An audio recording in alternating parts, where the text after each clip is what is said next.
उत्तर प्रदेश में होने वाले विधानसभा चुनाव 2022 को लेकर भारतीय जनता पार्टी में मची भगदड़ को लेकर भारतीय जनता पार्टी के प्रदेश उपाध्यक्ष दयाशंकर सिंह ने कहा, जो लोग पार्टी छोड़कर जा रहे हैं वे अपने पारिवारिक कारणों की वजह से जा रहे हैं।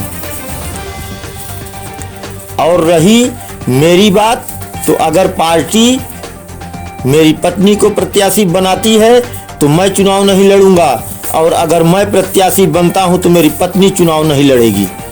आपको बता दें कि भारतीय जनता पार्टी में मची भगदड़ अभी थमने का नाम नहीं ले रही है और माना जा रहा है कि पार्टी की ओर से जारी की गई पहली सूची के बाद कई और विधायक पार्टी को अलविदा कर सकते हैं। इन सब बातों को लेकर पत्रकारों ने जब भारतीय जनता पार्टी के प्रदेश उपाध्यक्ष दयाशंकर सिंह से बातचीत की तो उन्होंने बताया कि पार्टी के अंदर परिवारवाद को बढ़ावा नहीं दिया जा सकता और जो लोग पार्टी छोड़कर गए हैं वे अपने पारिवारिक कारणों की वजह से गए हैं।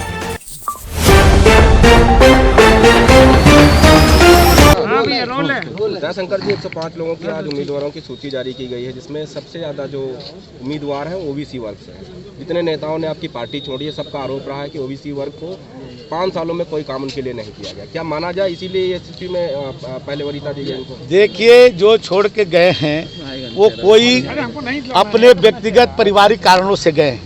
माननीय स्वामी प्रसाद मौर्य जी के खुद मंत्री थे और उनकी बेटी सांसद थी और तीसरा अपने बेटे को भी चुनाव लड़ाना चाहते थे।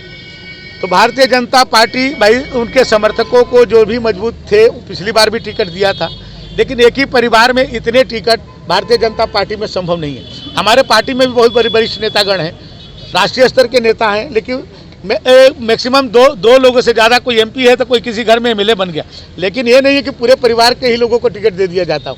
तो इसके कारण उनके सामने एक टेक्निकल प्रॉब्लम थी। दूसरा, आप समझिए कि माननीय दारा सिंह चौहान जी अपना सीट बदलना चाहते थे।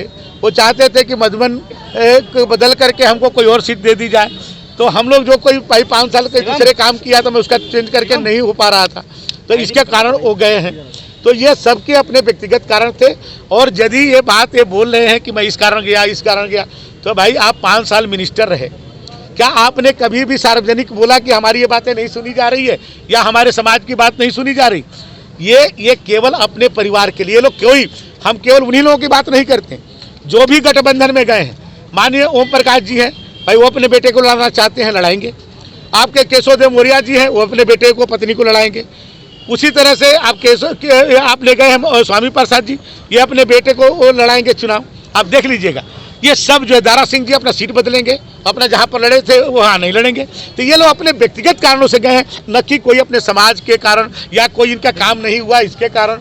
ये तो लास्ट में जब देखे कि मेरा यहाँ पूर्ति नहीं हो रही है तो अखिलेश जी ने ऑफर दिया कि हम पूर्ति कर देंगे, तो चले गए।